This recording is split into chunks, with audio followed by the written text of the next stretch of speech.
Come on, mom. It's not a big deal. Amaka used to work at a club as a dancer, but she wasn't like the others. They called her the decent stripper. She never did anything inappropriate. Timmy's mother stood up abruptly, pushing her chair back with a loud screech. A dancer, a stripper.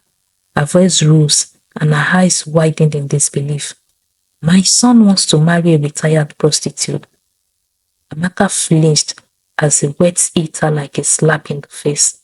The judgment, the disgust, it was all laid bare in those few sentences.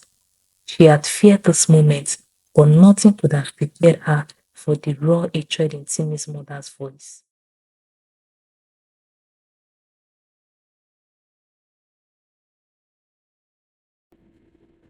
Amaka's life had always been structured. She was the type of person who planned everything meticulously. Growing up in Enugu, a small but vibrant city, Amaka had always been praised for her focus. At 25 years old, she felt like life was truly beginning. She had just completed her university degree in business administration, and her National Youth Service Corps assignment had brought her to Lagos, the economic heart of Nigeria. Moving to Lagos was exciting for Amaka. She had always heard about the endless opportunities there, the fast pace of life, and the immense possibilities waiting around every corner. In Enugu, life was slower and opportunities were limited, but Lagos represents a fresh start, a city of dreams where one could reinvent themselves and achieve their heart's desires. A NYC program gave her a taste of the professional world, working with a medium-sized firm in Lagos.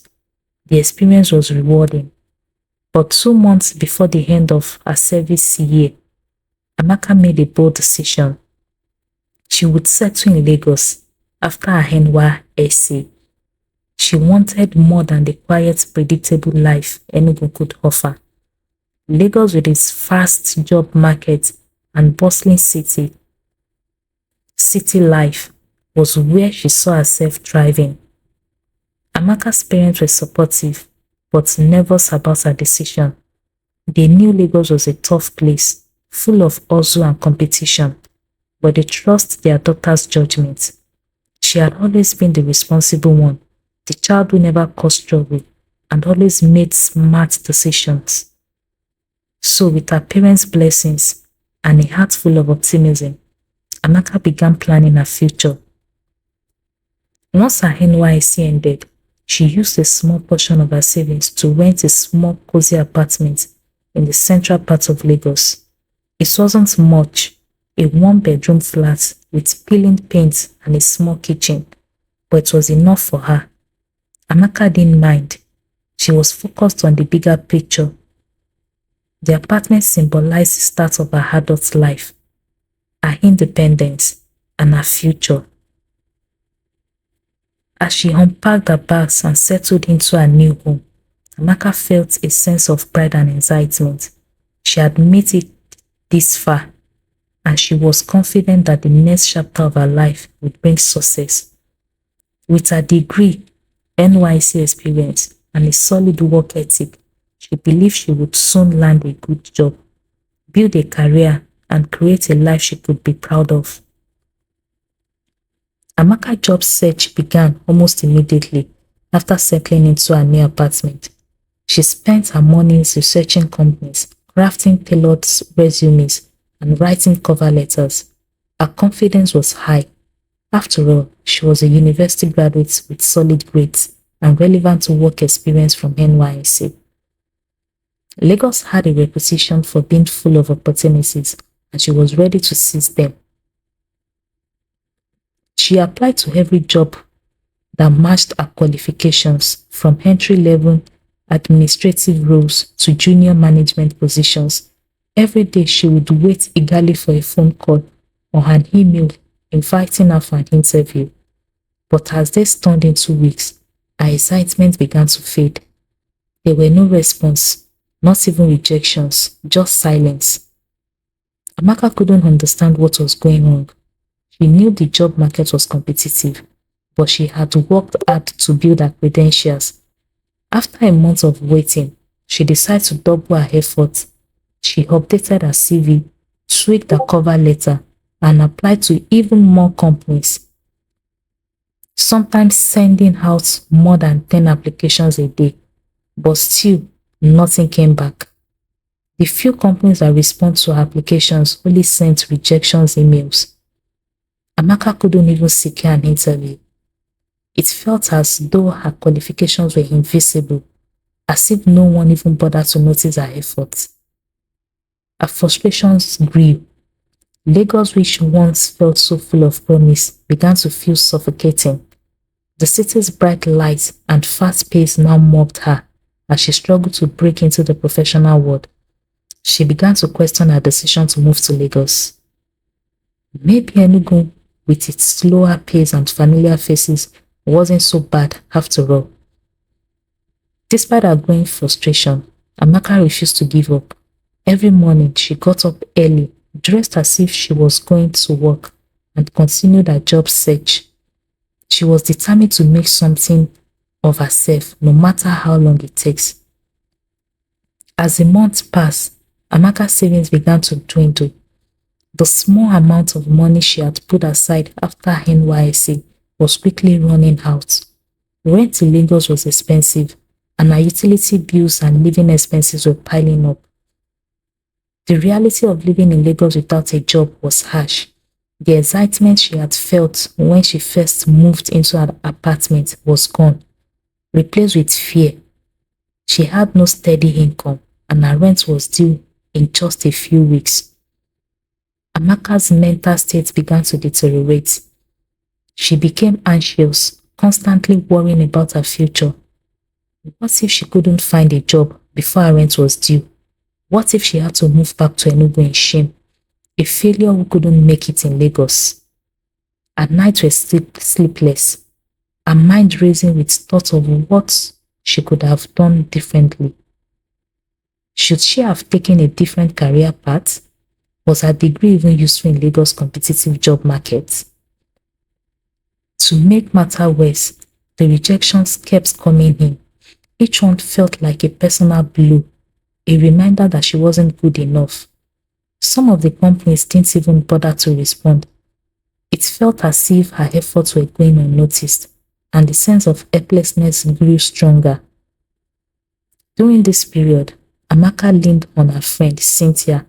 They had met during NYSC and had become close friends. Cynthia, who lived on Lagos Island, was always ready to listen to Amaka's frustrations. Cynthia's life seemed perfect compared to Amaka's. She lived in a fancy apartment, wore designer clothes, and always had money to spend. Amaka couldn't help but feel envious of how effortlessly Cynthia seemed to navigate life in Lagos. One afternoon, feeling especially defeated, Amaka visited Cynthia at her apartment on the island. As usual, Cynthia welcomed her warmly and offered her a drink. They sat together in the living room, and Amaka poured out her heart, telling Cynthia about her job search, her dwindling savings, and the anxiety that had been eating away at her. Cynthia listened patiently, her expression thoughtful. When Amaka finished speaking, Cynthia sighed. "You know," she began, "there is something I've been thinking about telling you for a while, but I don't know how you did take it." Amaka frowned, curious but also cautious. "What do you mean?" Cynthia leaned forward, lowering her voice. "I know how hard it is to find a job in Lagos. I went through the same thing when I first moved here. That is why I started working as a stripper." Amaka blinked, taken aback. She had no idea that Cynthia was a stripper. They had always met outside of work, and Cynthia never mentioned her job. Seeing the surprise on Amaka's face, Cynthia quickly added, "I know what you're thinking, but it is not what people think. Stripping doesn't mean you're a prostitute. I just dance, entertain, and that is it. And the money is good, It is enough to keep me comfortable while I keep looking for a better job. Amaka felt a wave of discomfort wash over her. Stripping, the very idea felt foreign, even taboo. She had never imagined herself in that kind of world. Cynthia noticed her hesitation. Look, I get it. It is not for everyone. But you're struggling right now. You're running out of money. The club I work at is hiring, and they need more dancers. You don't have to do anything you're not comfortable with. Just think of it as a temporary solution until you find the job you really want. Amaka shook her head, still in shock. I don't know, Cynthia. I don't think I can do that. Cynthia sighed, sensing Amaka's discomfort. I understand. It is not an easy decision, but think about it. It is better than being broke, right? At least this way, you will have some money to pay your bills while you keep job hunting. Amaka didn't respond immediately. She was torn. On one hand, she couldn't see herself working as a stripper. On the other hand, her financial situation was dire, and she didn't have many options left. Amaka spent the next few days in deep thought, replaying Cynthia's words over and over in her mind. Could she really work as a stripper? Could she swallow her pride and take the job just to survive? Her upbringing had taught her that respectability mattered, that women were judged harshly for stepping outside the societal norms. If people found out she was working in a strip club, what would they say? Would they assume she was a prostitute? Would her family be ashamed of her? But the reality was harsh. Her rent would be due soon, and she had no job. The rejections were piling up, and the anxiety was eating her alive. She couldn't return to Enugu, not after making such a bold decision to move to Lagos. She couldn't face the shame of going back without achieving anything. Cynthia's words echoed in her mind. It is just temporary. Temporary. That word gave her a little comfort. Maybe she could do it for a few months, just until she found a proper job. No one had to know. It didn't have to be forever. But deep down, Amaka knew that once she crossed that line, there would be no going back. The days that followed were some of the hardest of Amaka's life. She weighed her options over and over again, trapped between her principles and the harsh realities of her financial situation. Each time she glanced at her dwindling savings, her heart sank. She had no job prospects, no steady source of income, and time was running out. Her pride kept her from accepting Cynthia's offer immediately. What would her parents think? What if someone from her hometown sees her? The thought terrified her, but the fear of being homeless in Lagos frightened her even more. One evening, after receiving yet another rejection email from a company she had been hoping to work for, Amaka found herself staring at her bank balance, her stomach churning with anxiety. She had just enough money left to cover her rent for the next month, but after that, she would be completely broke. Desperation began to cloud her judgment. The world around her felt like it was closing in. With shaky hands, she picked up her phone and dialed Cynthia's number. Hey Amaka, Cynthia answered cheerfully. Amaka swallowed hard, her throat tight. I have thought about what you said, she began, her voice barely above a whisper.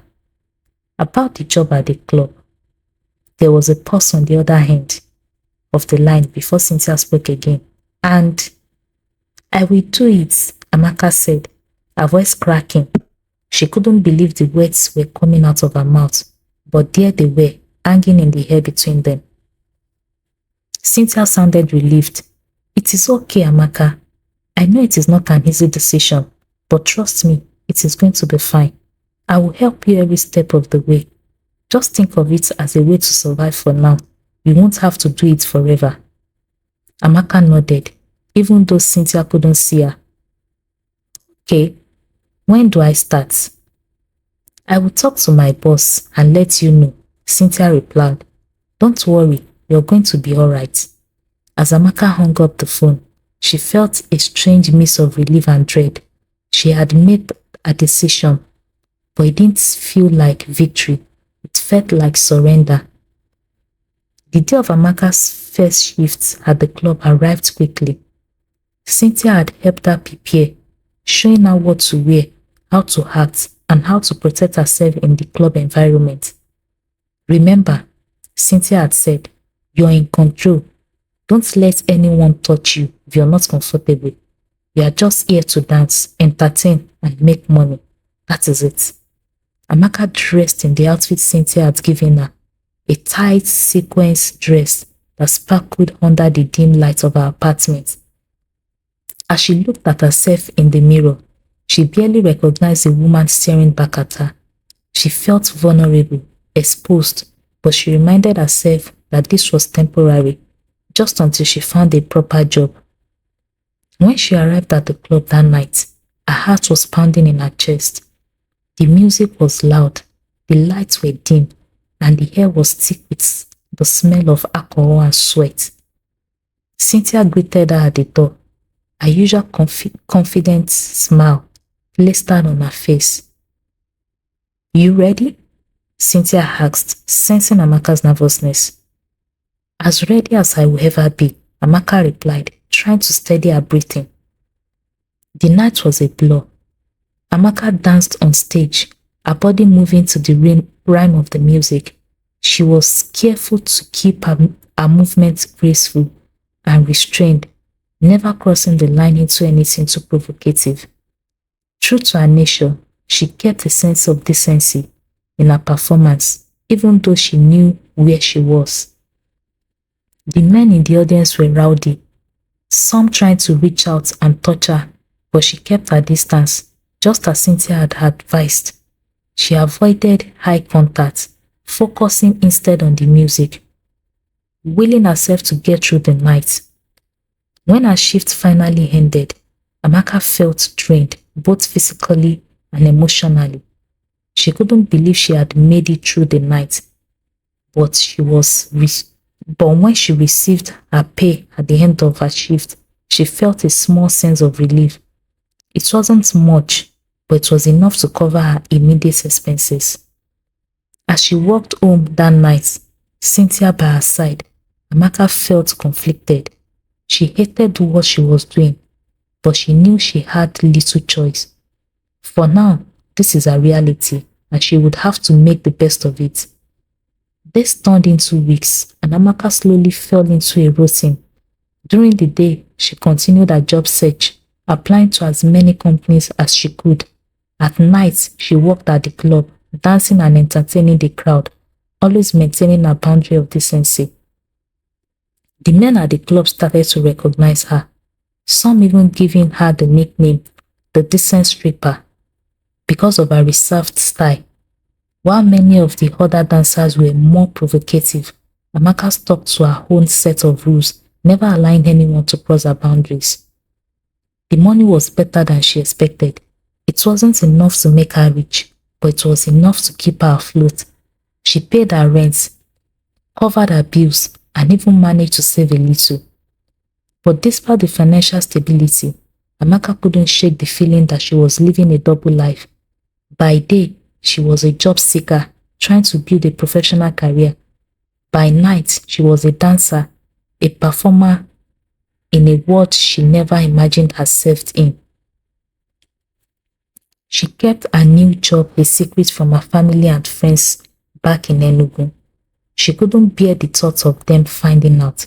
She knew they would never understand, and the shame would be too much to bear. Still, Amaka stuck to the hope that this was temporary. She told herself that as soon as she saved enough money, she would quit and start her own business. She had always dreamed of owning a fashion boutique, and now, with each paycheck, that dream felt a little closer. One night, after finishing her shifts at the club, Amaka was sitting at the bar, sipping on a drink to unwind. Before heading home, she was lost in her thoughts when a voice interrupted her. Mind if I sit here? Amaka looked up to see a handsome young man standing beside her. He had a warm smile and kind eyes. There was something about him that put her at ease. Sure, she replied, gesturing to the seat next to her. The man introduced himself as Timmy, and they struck up a conversation. He is an engineer working for a construction company in Lagos. As they talked, Amaka found herself relaxing, enjoying the ease flow of conversation. Timmy was charming and funny, and for the first time in a long while, Amaka felt like she could forget about her troubles, even if just for a little while. They exchanged numbers, and they talked for hours on phone that night. Timmy had a quiet confidence about him, and as they talked, Amaka found herself opening up in ways she hadn't expected. She didn't tell him about her struggles or her real reason for working at the club, but she did share her dreams, her aspiration of starting her own business. Timmy seemed genuinely interested in her, and for the first time in months, Amaka felt like she wasn't just surviving, she was living. They started seeing each other regularly after that night. Timmy would come to the club after work and they would talk over drinks. It wasn't long before they started dating. Timmy was everything Amaka had hoped for in a partner. Kind, supportive, and understanding. He didn't judge her for working at the club. In fact, he found her strength admirable, telling her how much he respected her determination to keep going, even in difficult circumstances. Amaka didn't know how to tell him the truth about her situation, so she didn't. She let Timmy believe that dancing at the club was something she enjoyed, a choice she had made freely, not something she had been forced into out of desperation. A few months into their relationship, Timmy proposed. It happened on a quiet evening after a dinner at Amaka's apartment. Timmy got down on one knee, holding out a small velvet box with a sparkling ring inside. Amaka, I love you, he said, his voice steady and sure. I want to spend the rest of my life with you. Will you marry me? Amaka was stunned. She had dreamt of this moment, of finding someone who loved her, who wanted to build a life with her, but she hadn't expected it to come so soon, and not while she was still working as a stripper. Timmy was looking at her with so much hope in his eyes, and for a moment, Amaka felt like all her worries had melted away. She smiled through her tears and said yes. They hugged, and for a brief moment, everything felt perfect. But in the back of her mind, Amaka knew that this wasn't the end of her struggles. There were still things she hadn't told Timmy, and she wasn't sure how he or his family would react when they found out. Timmy was eager to introduce Amaka to his family. His parents were traditional, but he assured her they would love her. Amaka, however, was nervous. She had never met the parents of a boyfriend before, and the thought of them finding out about her job made her stomach churn. The day of the meeting arrived, and Amaka dressed carefully, choosing a modest, elegant outfit. She wanted to make a good impression. Timmy's parents lived in a large, well-kept house in a quiet part of Lagos. His mother was warm and welcoming at first, offering Amaka food and making small talk. His father was more reserved but polite. Everything seemed to be going well, and Amaka started to relax. Then, over dinner, Timmy's mother asked a question Amaka had been dreading. So, how did you two meet? Timmy laughed, glancing at Amaka. We met at the club. She used to be a dancer there. Very decent though. The room fell silent. The silence at the dining table was deafening. Amaka's heart raced, and she could feel the tension thickening in the room. Timmy's mother put down her fork, her expression transforming from one of casual curiosity to disbelief. She exchanged a glance with Timmy's father, whose face remained stern and unreadable. "What did you just say?" Timmy's mother asked, her voice sharp with shock. Timmy, seemingly unaware of the storm brewing, shook nervously. "Oh, come on, Mom. It's not a big deal. Amaka used to work at a club as a dancer, but she wasn't like the others. They called her the decent stripper. She never did anything inappropriate." Timmy's mother stood up abruptly, pushing her chair back with a loud screech. "A dancer? A stripper?" Her voice rose and her eyes widened in disbelief. "My son wants to marry a retired prostitute." Amaka flinched as the words hit her like a slap in the face. The judgment, the disgust. It was all laid bare in those few sentences. She had feared this moment, but nothing could have prepared her for the raw hatred in Timmy's mother's voice. "Mom, she wasn't a prostitute," Timmy protested, his face flushed with embarrassment. "She never did any of that. It was just a job." "Just a job?" His mother interrupted, her voice shaking with anger. "You think I will let my son marry a woman who has danced naked for men? Do you understand the shame this will bring to our family?" Amaka wanted to disappear. She could barely look at Timmy's parents, her hands trembling under the table. She had never felt so small, so humiliated. It was as if all the strength she had built over the past year had crumbled in an instant. Timmy's father, who had been silent up until now, finally spoke. His voice was calm, but cold. "This is unacceptable, Timmy. We cannot allow this." Amaka's throat tightened, and she felt the sting of tears welling up in her eyes. She fought to keep them from spilling over, refusing to break down in front of them. "I didn't do anything wrong," Amaka finally said, her voice barely above a whisper. "I was just trying to survive. It was never about—" "I don't care what your reasons were," Timmy's mother snapped, cutting her off. "You're not marrying my son. Get out of my house now." The words were final, and they hung in the air like a death sentence. Amaka looked to Timmy, hoping, praying that he would stand up for her, that he would defend their love.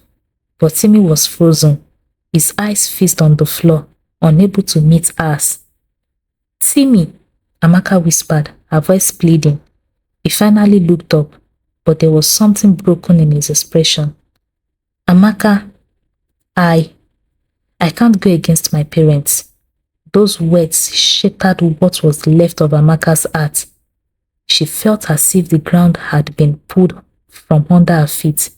She had given so much of herself to this relationship, and now, when she needed Timmy the most, he was walking away. Without another word, Amaka stood up. She didn't bother saying goodbye. She couldn't. Her voice had abandoned her. She turned and walked out of the house, her vision blurred by tears, her heart heavy with the weight of betrayal. Amaka stumbled out of Timmy's parents' house, the evening air cool against her tear-striped face. Each step felt like it was dragging her further away from the future she had once imagined with Timmy. Her heart felt shattered into a million pieces, the pain of his betrayal cutting deeper with every breath. She had given Timmy her trust, her love, and in the moments when she needed him the most, he had chosen his family over her. The rejection stung even more because of the way his mother had spoken to her, as if she were nothing, as if all her struggles and sacrifice meant nothing. Amaka found herself walking without direction, the street of Lagos blurry through her tears. Her mind raced, replaying the hurtful words over and over. A retired prostitute, Timmy's mother had called her. The words echoed in her mind, each time more painful than the last. How had it come to this? Amaka had started working as a stripper to survive, to make ends meet, while she searched for something better. She had told herself it was temporary, just a phase to get through. But now, that decision was being used to define her entire life. She thought about calling Cynthia. but she knew Cynthia would tell her to forget about Timmy and move on.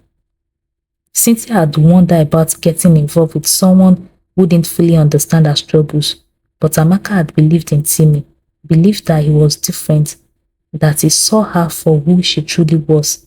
Now all of that was gone. The end. Thank you for watching. Please let me know what you think about this story in the comment section, and let me know if you want me to drop the part 2 or we should just move on to another story. Please subscribe, share, like, comment. Please support me. Thank you.